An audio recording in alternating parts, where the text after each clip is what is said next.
Hi, everyone. I just wanted to say how truly honored I am to be sharing this particular conversation with you today, to be sharing with you the story of Poppy. It's a story and a conversation that really deeply touched my heart for more than one reason. But one of those reasons is that Poppy's story is such an incredible testament, such stunningly beautiful and deeply moving testament to the fact that that which we are seeking is who we truly are, that it is available all the time. It's right here and right now. And it doesn't matter really whether we are interested in spirituality or not, whether we're interested in non-duality, whether we're even familiar with the language, and the words such as awakening or enlightenment. It really doesn't matter where we're at in our lives, whether our lives are going really smoothly or whether we're facing really, really challenging circumstances in our lives. This is here all the time. And I actually don't have words to describe my gratitude.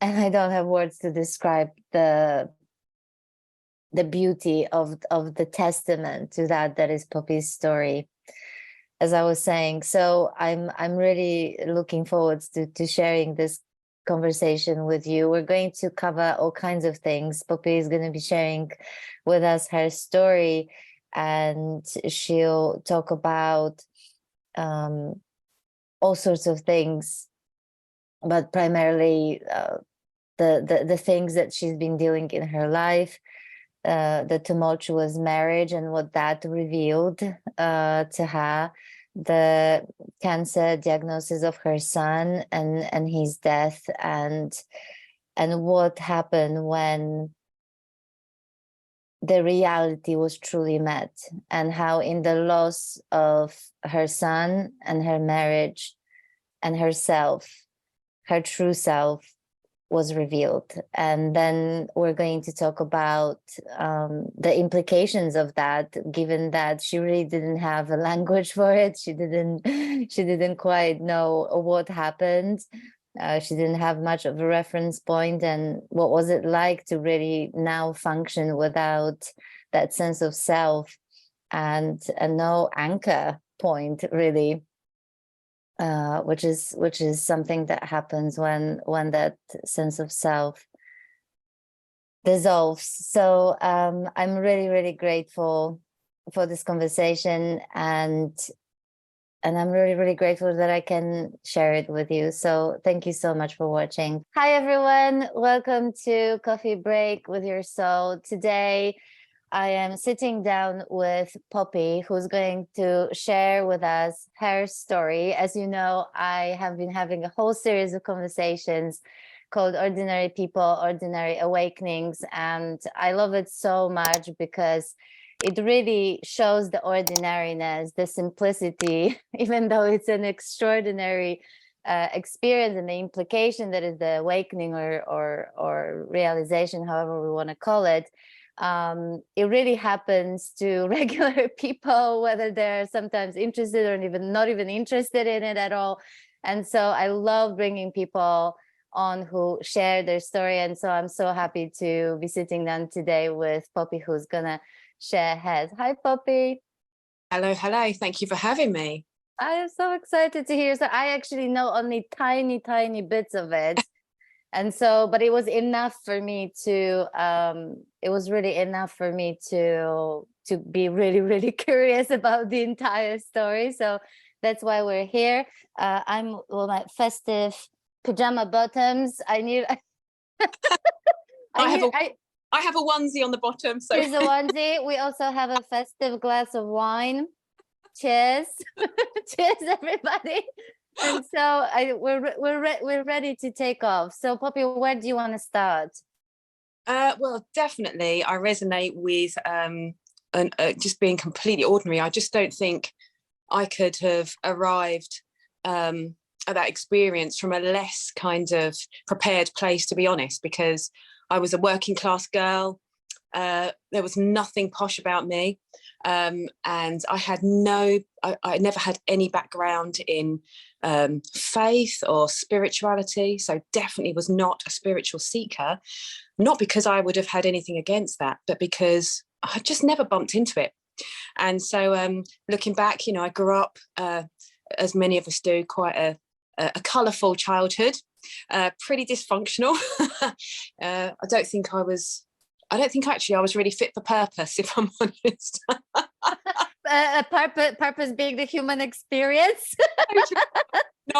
No way fit for purpose. I was a very anxious child, very lonely, but also very, I'd say I always had like a sense of awe about life.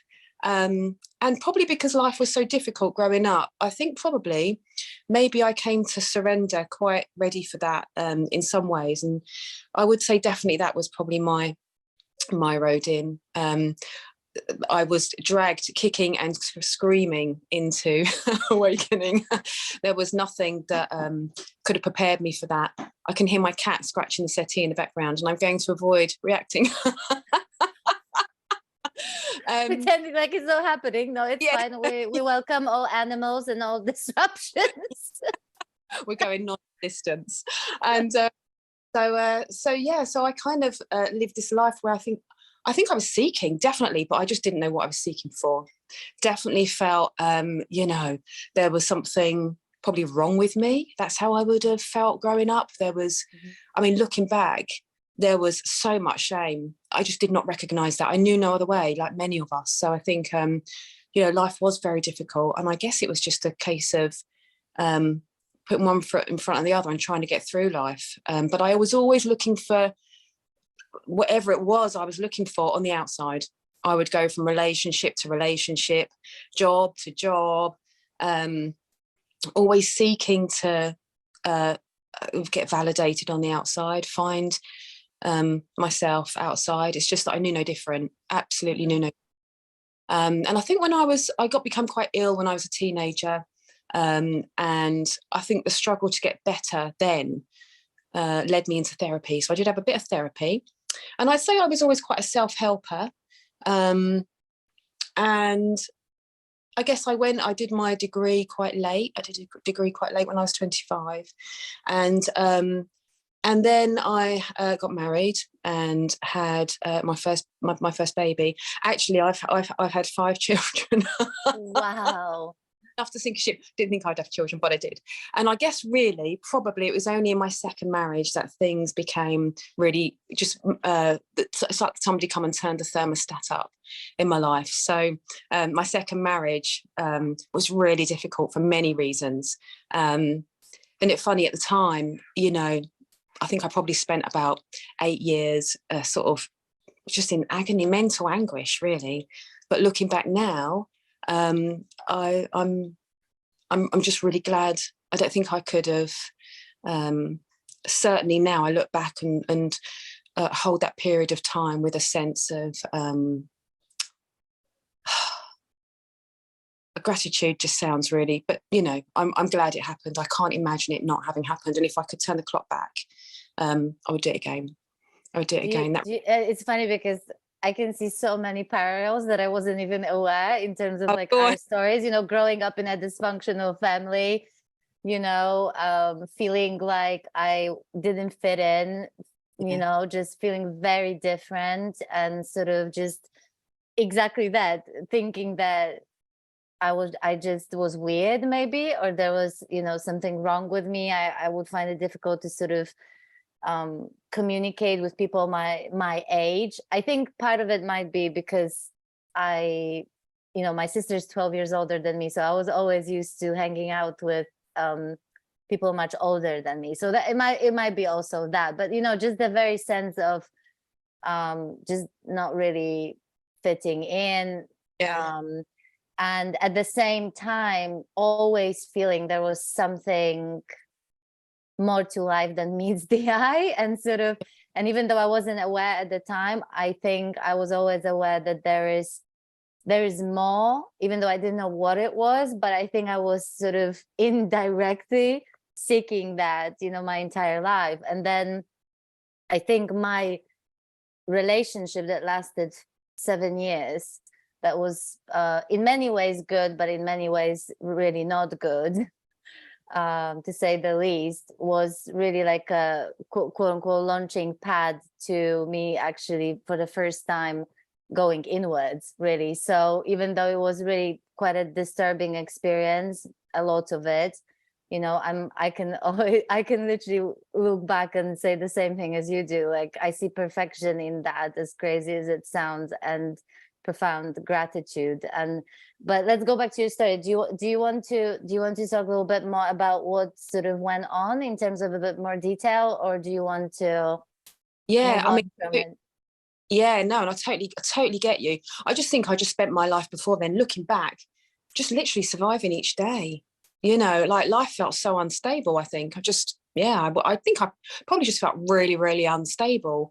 And I guess, yeah, that marriage, it just forced me in so, it kind of took all of my wounds that I would have, probably some I knew about, some that I didn't know about, and it kind of blew them wide open. And I think I knew that at the time. I would have said at the time, it's sort of it's taken all my vulnerabilities and just magnified them all. And I think because it was my second marriage, I was so desperate that it wouldn't fail, because my first marriage had failed. And so I just clung on in, trying to I don't know. I think the dynamic of that relationship was really difficult. And at the same time as that relationship was going on, I'll talk about that a little bit first, then I'll talk about my children. Essentially, in that relationship, looking back now, I realized that because it was such a difficult relationship, I felt made nothing. I felt made nothing. That's what I would have said. I feel made nothing. And I think in my head, it overturned so many of my beliefs, so much of my worldview at that point, about, you know, the way humans shouldn't treat each other, my expectations. It just completely destabilized the ground on which I walked, I think, at the time, for a really chronic and sustained period. And I think it was as though, you know, I couldn't have any need. I gave up my needs, my wants. It just basically turned myself inside out, trying to work out what on earth was going on. It was so disorienting. So I took myself off to therapy, and I had years of therapy. I had more therapy than what would sink a ship.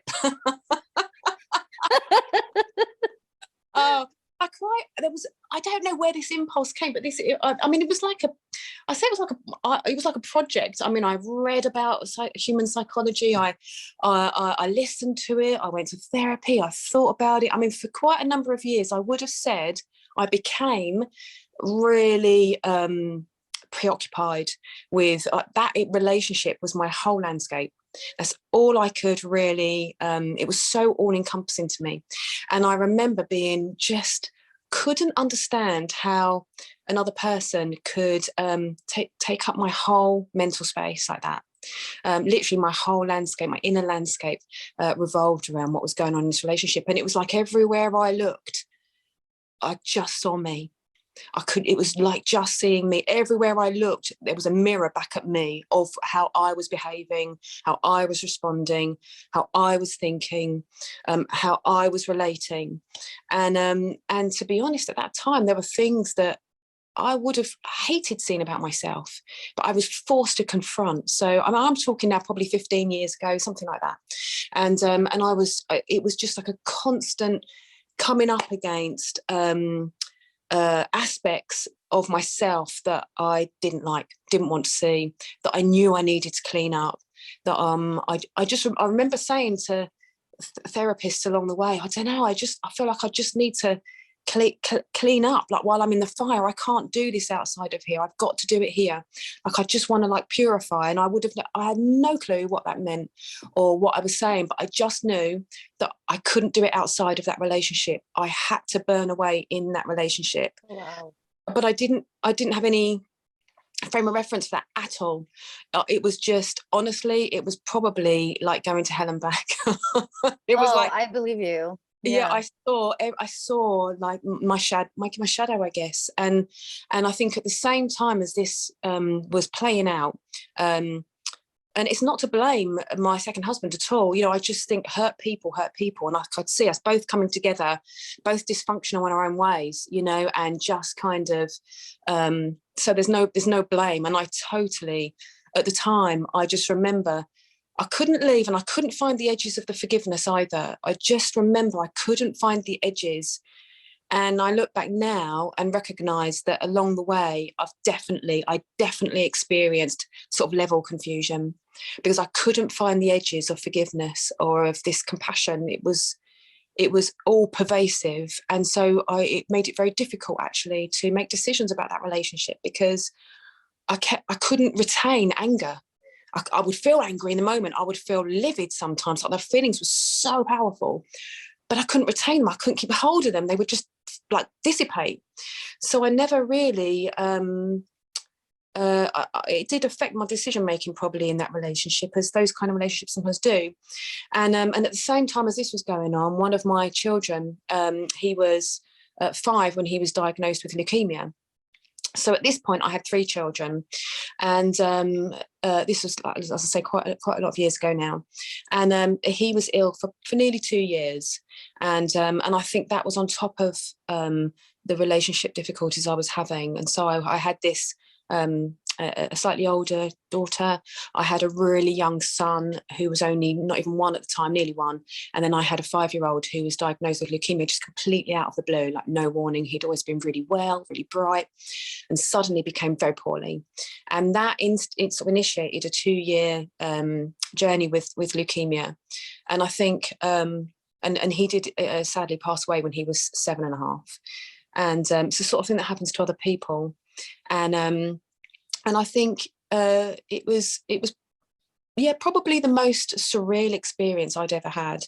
It felt like a dream actually at the time, because it's like, I don't know about you, but sometimes I always call it crashing into the now. You crash into the now. It's like you're going along your life, not realizing that you're half asleep at the wheel, and then something happens in life, and it forces you to confront right now.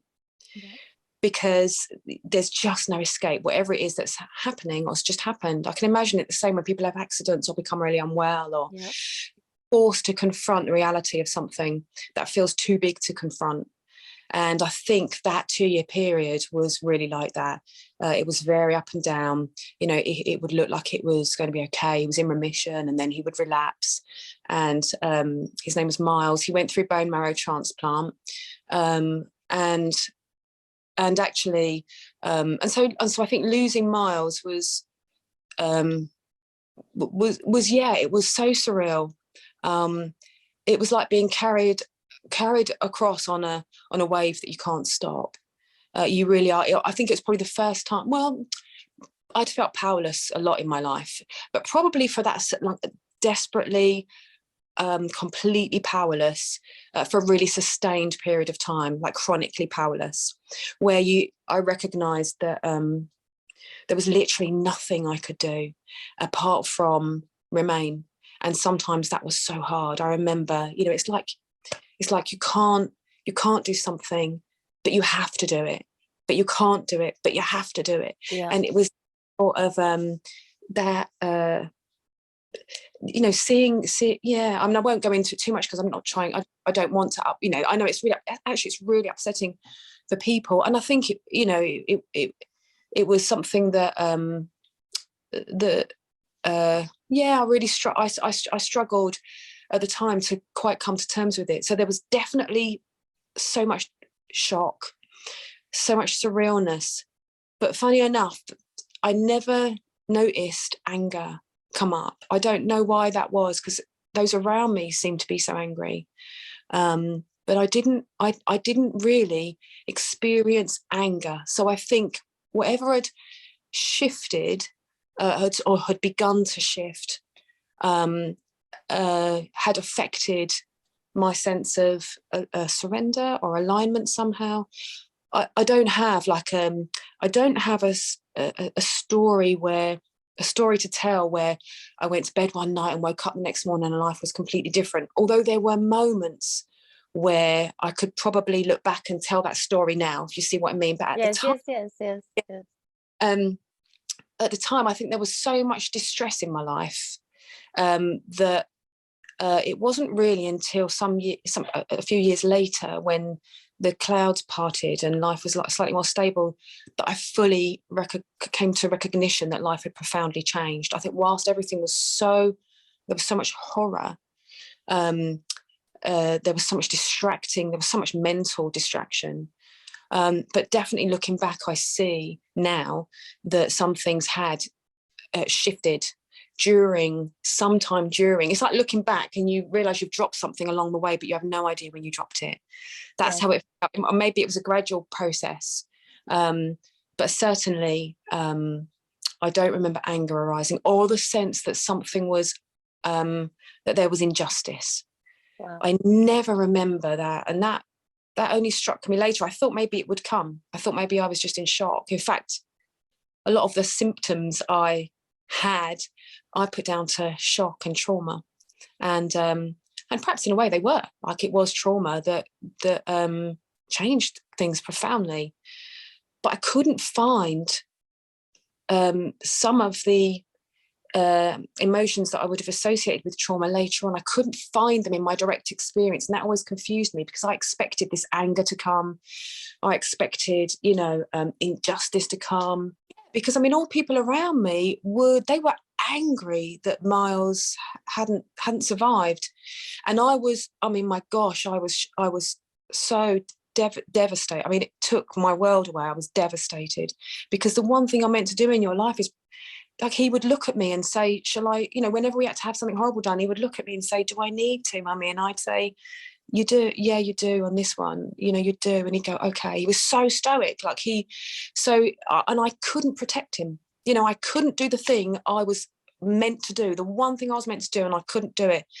So the powerlessness was massive. So there was, like, I don't mean to say there wasn't, my God, there was so much grief and there was so much unbearableness, but people around me were angry at the unfairness of it all. And it's that it didn't come up. It never felt unfair. It just felt unbelievably sad. It just never felt unfair. So I think at some point, on a very deep level, there was a surrendering that I can't pinpoint in time. Yes. But I recognize that had happened. So over this 3-year period when you were dealing with Miles's illness, is it fair to assume that your marriage was suffering even more as a result of this? I mean, I guess I think I just felt so alone. I just didn't have anyone really to turn to. And I think I like, what's so interesting to me is that those two, the different thing, my marriage being the way it was and the loss of my son, they're both traumatic, yet they both really affected me in different ways and had different effects on me as a person, as my selfhood at that time. Tell me a little bit more about that. Yeah, well, I think that, losing your child, like I've said, I don't, I won't, sort of harp on about the loss of Miles because I don't want to upset people. But that was something that life had done that was so shocking, and I just had to step up and go with it, because I knew that I had to be strong. I had to do the thing. I had to stand by him, and I had to see him there. And I couldn't break. I had to do it because I had to live with that after, and when I couldn't go back and change anything. So I knew I had to do that. My marriage, that was that affected my sense of self at that time profoundly in a different way, because I felt so diminished and degraded and shamed. So in terms of my own selfhood, that was a very a different kind of experience, in that it sort of I was so I felt so devalued, and I felt so shamed. My shame, oh my gosh, looking back, I flooded in shame. I knew nothing but shame. And I think probably I felt utterly defenseless. And I remember saying, I think it was to my mother at the time, I remember saying, I feel like I'm in free fall. It's like all my defenses, I could no longer find them. This was probably about 12 years ago, I guess. I couldn't find my defenses. I felt utterly vulnerable, like I was psychologically naked, and I couldn't work out why. I just felt like I was in free fall for a really long time, like totally just here. And I think what happened, and this may be the story that I'm writing as I look back, but my felt memories, my felt sense of things, is that my mind was so demented with pain, trying to work things out all the time. You know, why is this me? Is this them? What did I do? What am I supposed to do? Is this right? Is this wrong? I was so just preoccupied, non-functioning a lot of the time, and that I think I retreated into the now. And it felt like that. It felt like it was the only place, just being right here, right now, was the only place that, not consciously, not deliberately, but I was shunted into it, because it was so painful. Like I couldn't manage anything else. I couldn't manage it. And I think, and with Miles's illness, I remember the same. I remember I'm the sort of person when my anxiety would have usually been high enough that I would want to know the results now. I'd want to know the outcome right now. I can't wait to get the results in 3 weeks' time or whatever. But during his illness, it was the other way around. I didn't want that time to come. I just needed to be right here now. I wanted to stop time. So it was like it was just too big. And I remember this being shunted into right here, right now. And there were times, I think, where it was so dark, my world was so dark, that that just breathing in and breathing out was all I had. Just literally being here, and just breathing was all I had. So I think, and I lived like that for a really long time. So I had never meditated, but I can see the similarities weirdly now. Like when I look back, I can see that I was totally only here and now. It's just, it wasn't through meditation. It was just through suffering. So I think I recognized that reality was never going to subscribe to me. I had to subscribe to it, and that was a truly, genuinely humbling experience. And I think that's what happened. I think it's like life just razored me down to the ground. I remember it was as if I was too dead to live and too alive to die. And in the rub of those two and living like that, something transformed. And it's like, and the symptoms that I came to recognize when the dust settled, I guess, some years later, was that I couldn't find this sense of self that I was meant to be anymore. And honestly, I thought I've just been so traumatized. I've just become really compliant to life. That's all I thought. I just thought this must be trauma. I just felt so deferent to life. I felt like I was translucent, like life moved through, like life moved through me. It's like I was a hologram moving in life, but no substance anymore. I couldn't find me. I couldn't find this me that I was meant to be.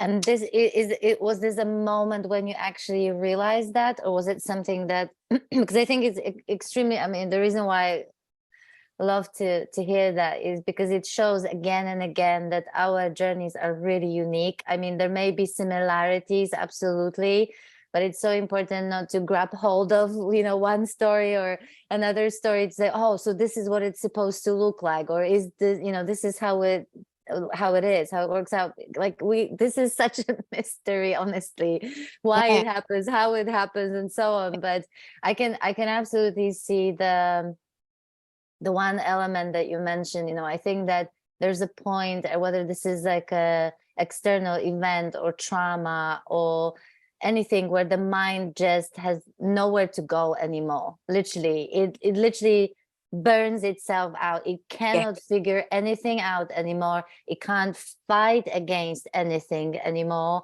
And there's just a point where it just exhausts itself in a way, it seems to me. And that's where I think that what we would probably call a surrender happens. And the free fall, funny enough, that, and we're going to talk about it, by the way, just so you guys know that we're going to do part 2, where we're going to talk about the sort of process of, let's call it, integration, and living from from this completely new quote unquote place. But that free fall that you talked about, I feel that that never sort of went away for me. Like, in a sense, it's it's free falling. It's like dying constantly, in a sense that things sort of come up and die like simultaneously, so the sort of nothing sticks. But tell me, at least I just want to stay a little bit with that story of how it unfolded. Did that happen? Did you separate from your husband? Did it happen while you were still together? How did that play out? Well, I think looking back now, I think obviously whatever shifted, or I think for me it was gradual shifting. It definitely happened while we were still together, and it definitely happened before Miles died. I do remember this period of time where I couldn't understand why, amidst all of the chaos that life was, and I totally agree with you about that constant free fall. It's like living on the razor edge of now. Like, there's nothing. Like, it's like, it's like it's just like living on the edge, but it's just that there is no edge. That's right. I know. I know, if you would think about it, it's like terrifying. And right. And and I remember having a few weeks, I would say, where I couldn't get rid of this in love feeling. When you fall in love with somebody, that's the only time I've ever experienced it, and you get that butterflies and that loved up, total love. I remember, for some reason, that happened, and I at the time thought, maybe I've become Christian. Like, I actually thought maybe I've become Christian, because I had no other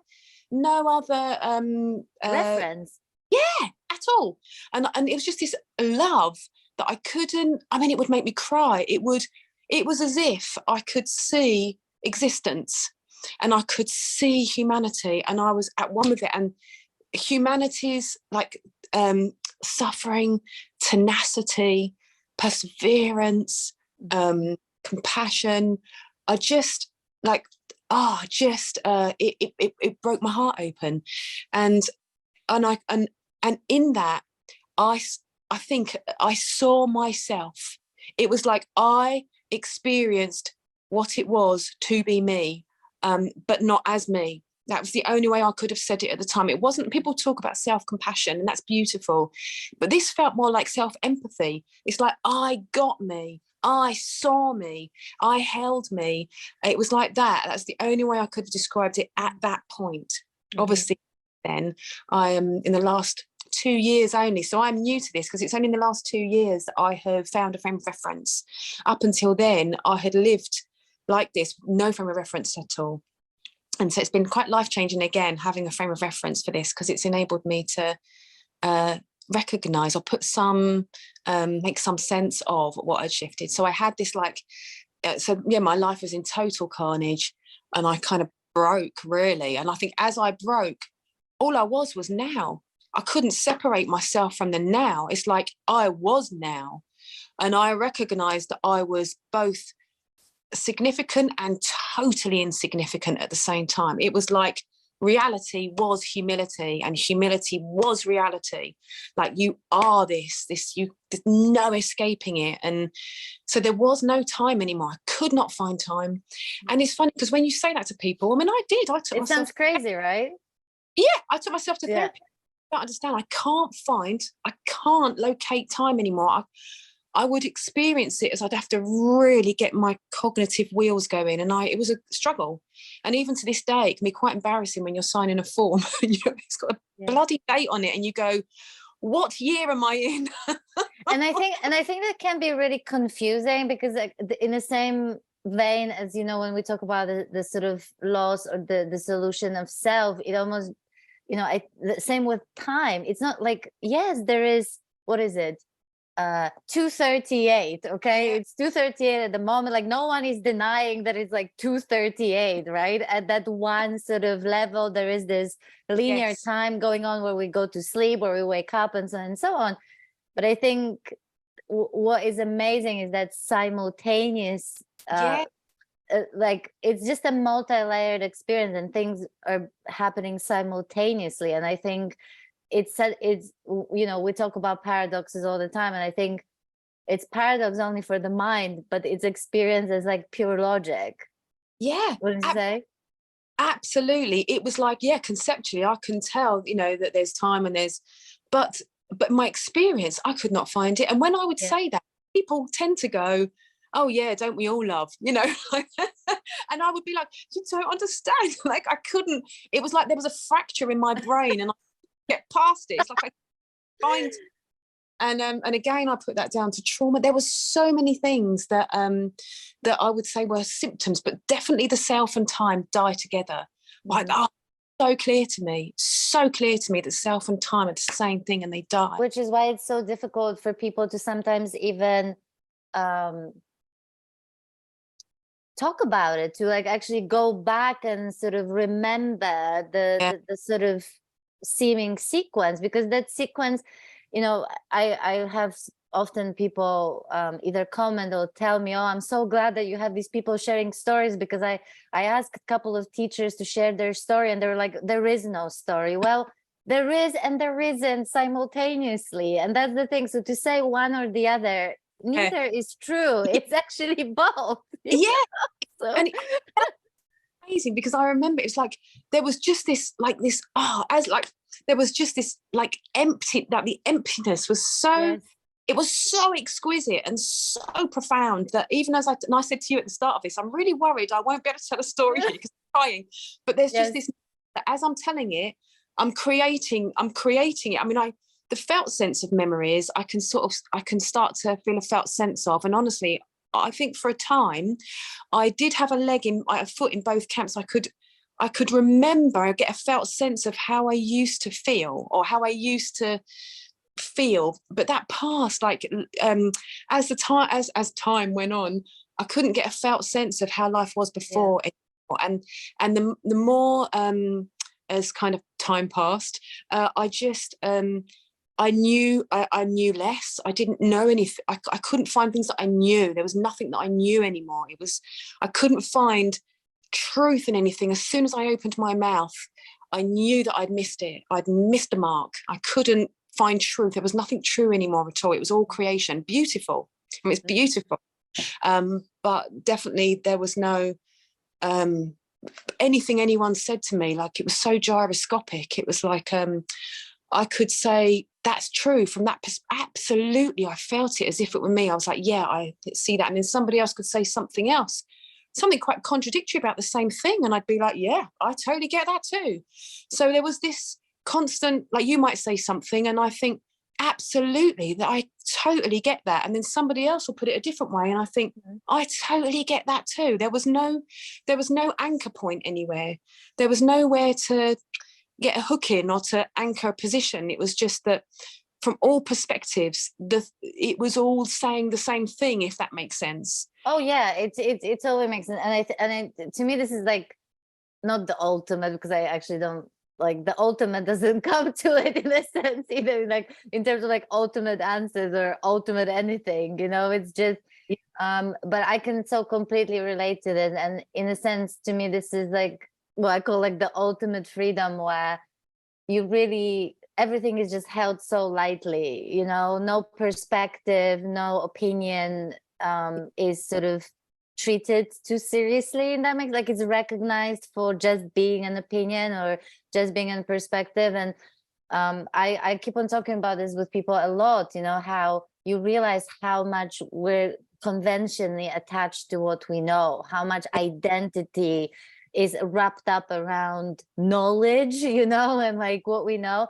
And here all of this is completely blown out of window, you know. It's like, it's not that we continue to share our perspectives, we continue to share our opinions, but there's no grabbing hold of it. And in fact, like, I have moments, honestly, Poppy, where like I'll just say something and a second later is like, that's bullshit. Yeah, I know. Like, that's a complete bullshit. Yeah. It's like you can't get away with anything anymore at all, because you know. Right. Or someone recently commented something on my older video, and they were quite critical, I think, of whatever I said in that video, however many months ago. And I read that comment and I'm like, I hear you, and I have no idea what I said in that video. Like, I actually don't know what was because I know, it's amazing. And there is something about pliability and about this kind of us, like, just never as you say, as soon as you feel like you know something, you've limited it and you've reified it, and it feels, I don't know, it's not alive anymore. Yeah. So something about this constant, and like like death became so close to me. I could feel death, you know, I could almost smell it. It was here, you know, it was here, but not in a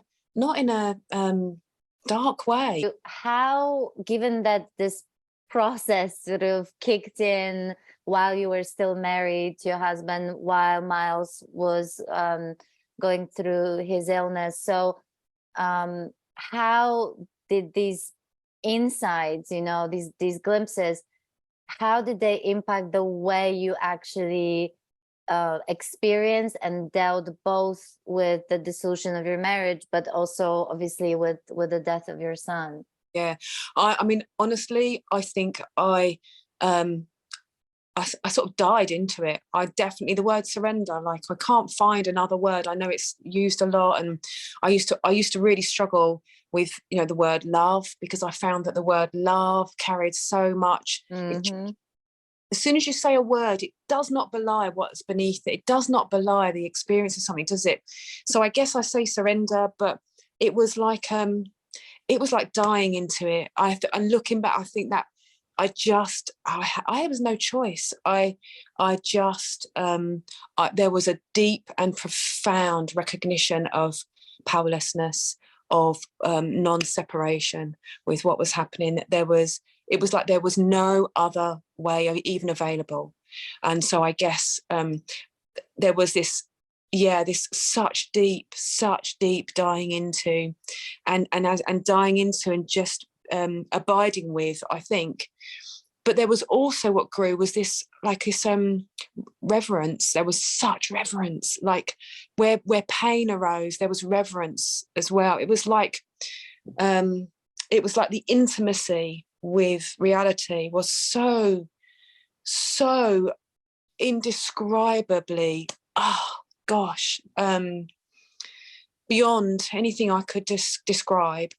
That it, like, it takes you to you can't describe that. It takes you to a space that it was, I felt like I had met existence and became one with it, and there was no separation between existence and I.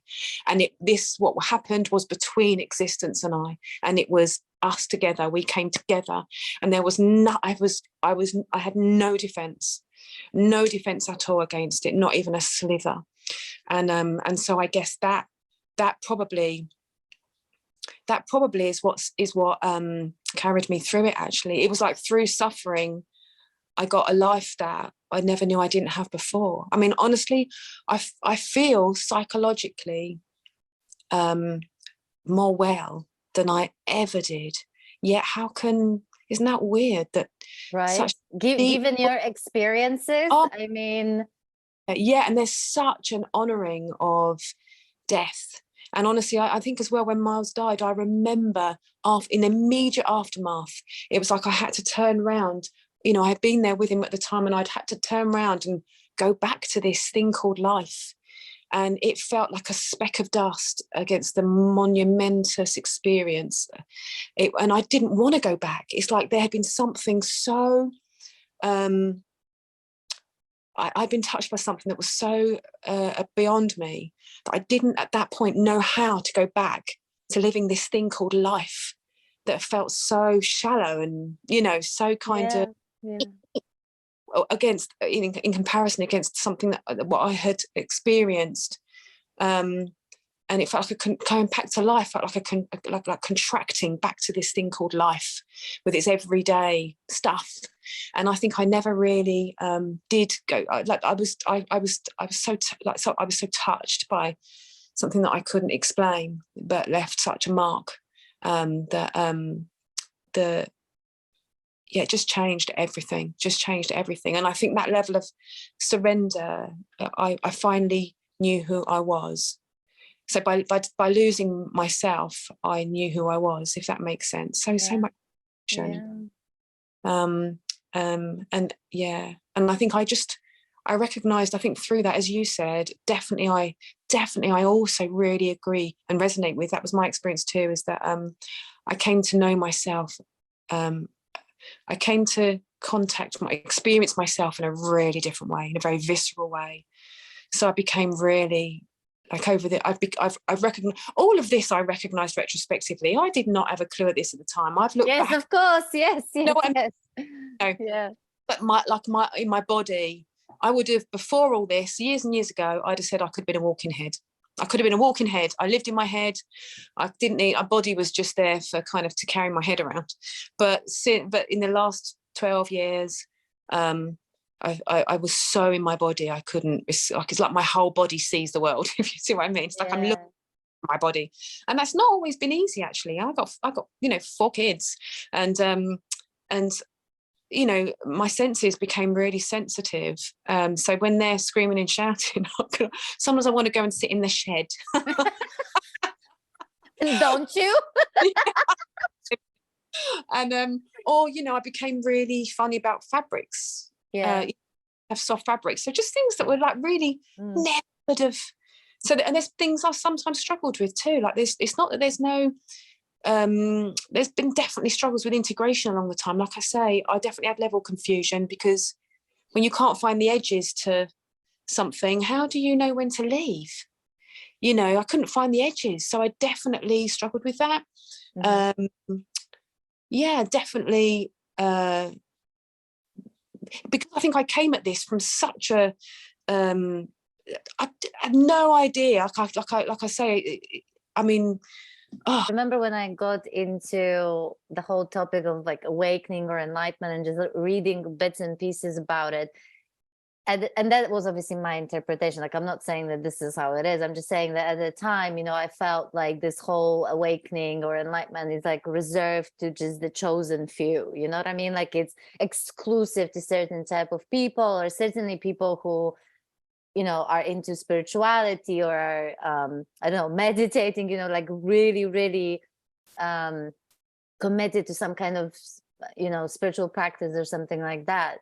And so I love stories like someone like you, because it just shows you that no, it really doesn't matter. Like, you literally had no point of reference as far as these topics, right?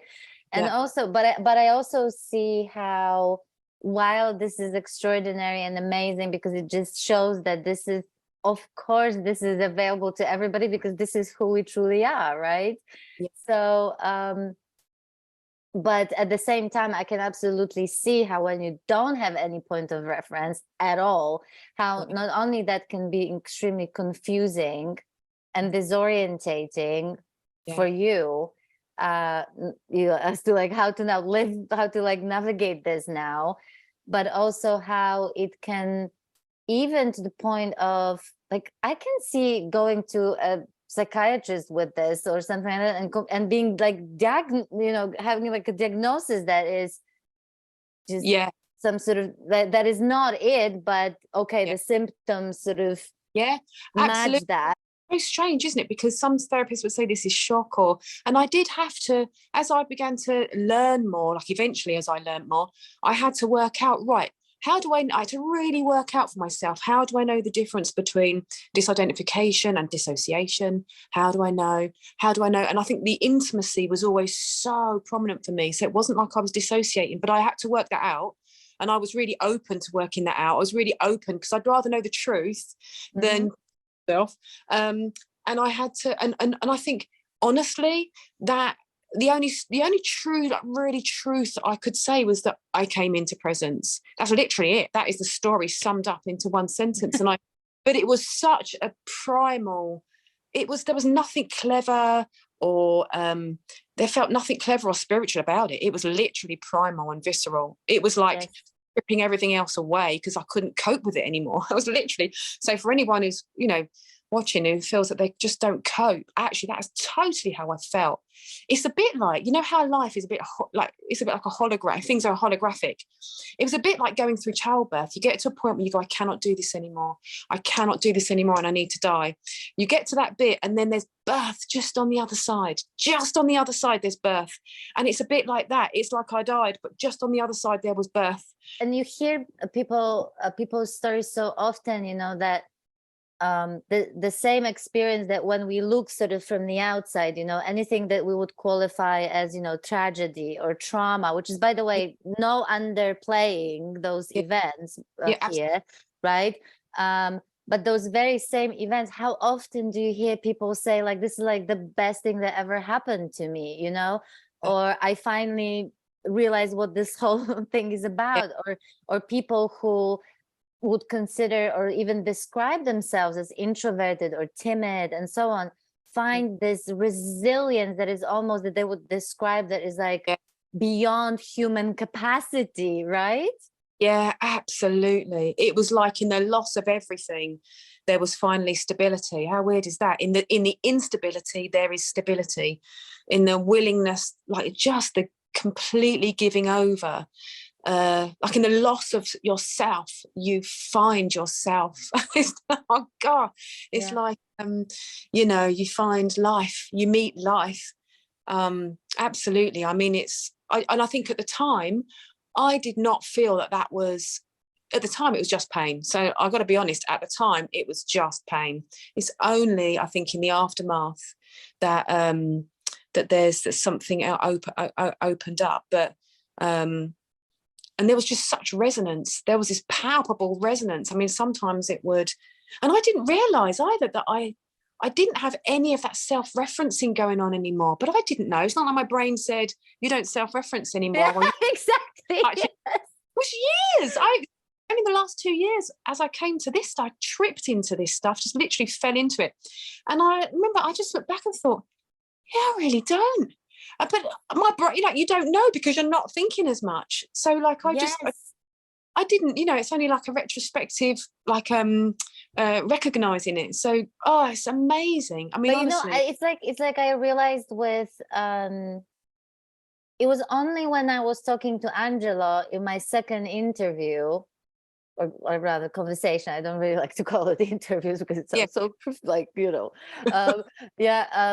but after the first conversation, we chatted afterwards, and that's when the subject of Kundalini came up, and something else came up, and I'm like, gosh, like I couldn't, like, like it just didn't sort of register. Like, of course, that happened, but I didn't go and sort of think about it.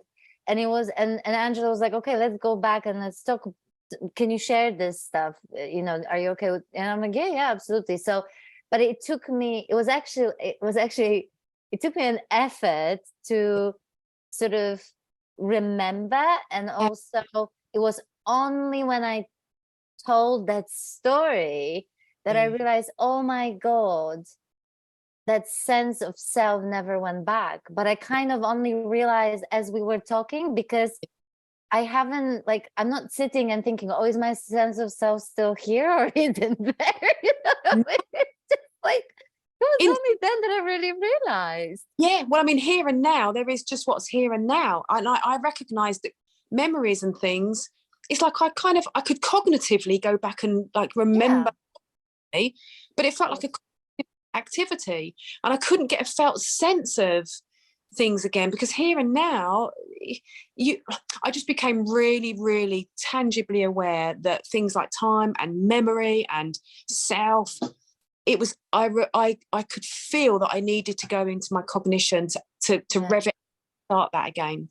It's more like relaying like information or like facts that took place. Yes. But it's almost as if you're talking about someone else. Like it's sort of it obviously happened in our lives, but it's like there's no I don't know how to...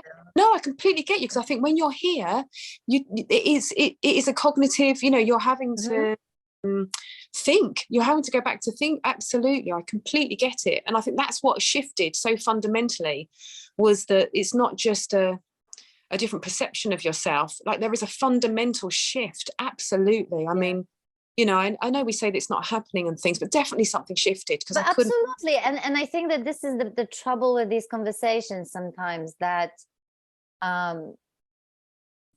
something happened and something didn't happen simultaneously. You know, there is a story and there isn't a story, but there's definitely a felt sense of something not being there anymore. And this is like literally the best shot I could give to like, you know, something is not there, or something is, you know, like and I think I shared it with Angela. I don't know if you can resonate with this example at all, but it's a really lame example, but again, this is like the best shot I can give, where you go from Windows to Mac. Right. And it's almost like it's a completely different operating system. And at first it feels really disorienting. It can even make you feel angry, and it's like, what the hell, you know, and like, but you still have the remembering of how the other system worked. So there's like a residue remembering of how you would normally behave or how you would normally react to situations, but it can't kick in anymore. You just can't do it the way, like it's just not happening, right? Yeah, it's like the old conditioning can show up, but there's just a really strong sense that it's not me. Yeah, I do completely get you. And like I say, I think there was a time some years ago where I just felt like I still had a foot in each camp, where I could still remember what it for, but that kind of dissipated over time. But definitely conditioning can still show up, but it shows up less. I remember being online when during COVID, we were online, and I had this meeting online, and I remember I had to do this activity task online, and I was the only one who held up a card that was different to everybody else's. And in that flash, I felt a flash of shame. And it was so novel to me, whereas I used to live like that.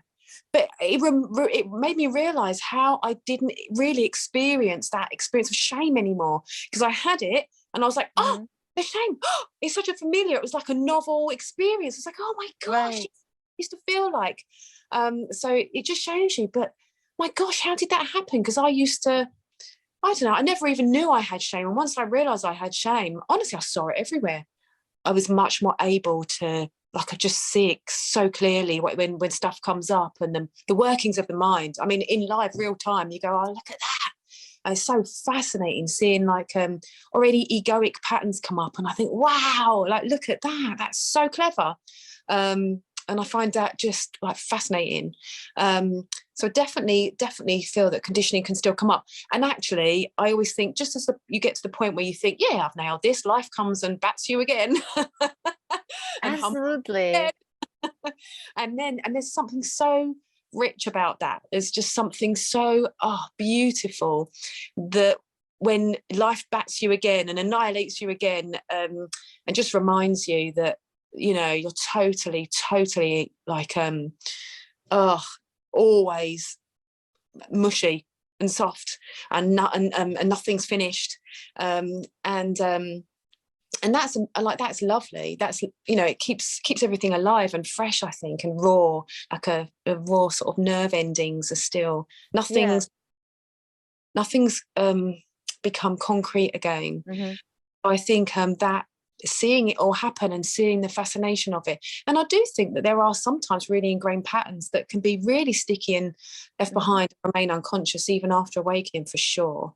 Absolutely. And I think we've been seeing this, like even with certain spiritual teachers, there's no denying that they had a realization or awaken or whatever we want to call it. But at the same time, we can still see those very patterns, the shadow, the whatever we want to call it, playing out. And I'm Yeah, not even talking about it as a problem. I'm not talking about it as like, because if it's there, it's there. It's playing out. It's not about this is yeah, bad, this is wrong, this should not be happening. No, it's just, I always talk about how the only reason why I ever talk about these things, the sort of patterns and shadow and stuff like that, is just so that everything wants to be seen. Everything wants to yeah, come home. Because yeah, it's exactly when it's denied and like we yeah, pretend that it doesn't exist, that yeah. it starts playing out in a very not useful ways, I would say, right? Yeah, I mean, I think you're absolutely right. I mean, for me, there's nothing more attractive and beautiful and feels so good when everything. I mean, I don't know about you, but I realized that there was nothing I couldn't find inside myself. There was no potentiality that I could not find inside myself, right? Whether it was light or dark. And Yes.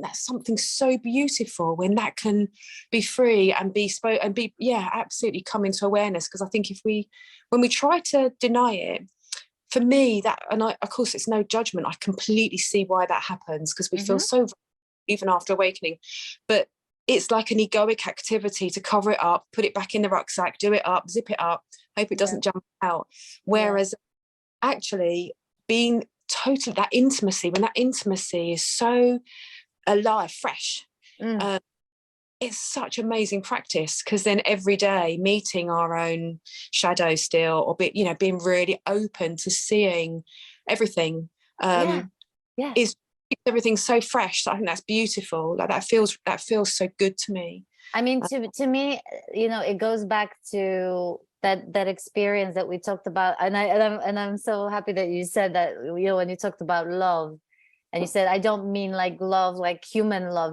because because the idea that we have about love, and I'm not saying that there aren't beautiful things about the yeah, love between two people or anything like I'm not trying to take anything away from it, but I'm also recognizing how much of the love, like in particular in relationships, is really transactional, or is like neediness based, or yeah, it's the playing out of wounds, the playing out of yeah, traumas and everything. So, and again, absolutely no judgment about that. That's part of this human experience, right? But the love that we're speaking of is really capital L love. It's yeah, unconditional love, is one that excludes, that includes, yeah, that excludes nothing, is what I was trying to say. And I would say that not only that there isn't any denying of some patterns or so-called shadow. I was saying that recently, that I don't particularly like this word shadow, because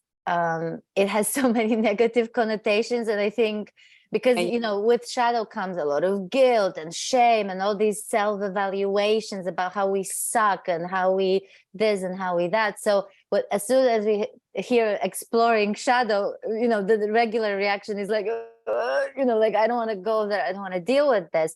But when you realize that this unconditional love just yeah, holds and includes it all, and literally said, come on, just come yeah, home, come bring yeah. this home. Oh, yeah, This, it's right? to- total liberation. And actually, even shame, there was such love around it. I mean, as you say, in like, egoic love, it's really fear. It's really fear based at the bottom of it. Like nothing is unconditional, it's all transactional. I totally get that. But really, I mean, with this love that we're talking about, it's like, yeah, you can't find, there are no edges to it. It Mm. can't include anything, no matter how dark it is. And even the experience of shame, it's like in that I saw every step, or for anybody, you see every step they've walked to get to where they are. And actually, given every step they've taken, there could have been no other way that was, if you see what I mean, that they Yeah, would act in yeah. that way, or and it's just so like liberating. It really does change the way we saw the people that we would probably normally judge harshly, or even the thought of forgiveness kind of doesn't fit anymore, because you have such an understanding, the deeper sort of understanding of that we can only do what we know to do. Like, it's really, there is, while this is, by the way, not downplaying the impact of our and other people's, you know, actions. That's not what we're talking about here. But there is the looking sort of more deeply into it, and really understanding that it really could not be any other way. And that takes that sort of, it can be both personal but also impersonal simultaneously. And then forgiveness is almost like a default feeling, you know, that comes from it. Funny you say that. That definitely happened as well. It's like the when there was an emotion that was like a strong emotion experienced, it was so impersonal. It was personal and impersonal. And as you say, sometimes on the relative level, I'm one for responsibility and, you know, knowing where I end and somebody else begins.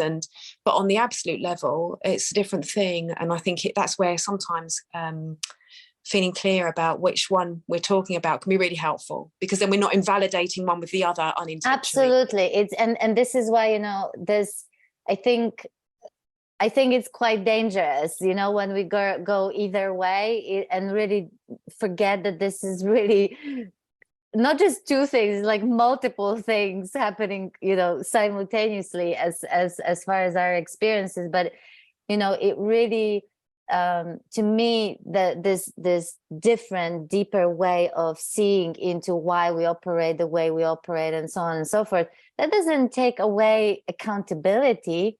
That, you know, just because, you know, if I overreacted out of my somehow wound that was triggered and acted towards someone like a complete asshole, right, in that moment, I can recognize that this is what was at play in that moment, and I can also take accountability for it in that apologizing that person. Like, the one doesn't exclude the other, right? I mean, there's a lot of common sense here. And the other thing is, when I think there isn't that same sense of self anymore, it's not a problem to apologize, because there's no person that it's, you know, there's no problem. It's just a happening. That's what happened. Yeah.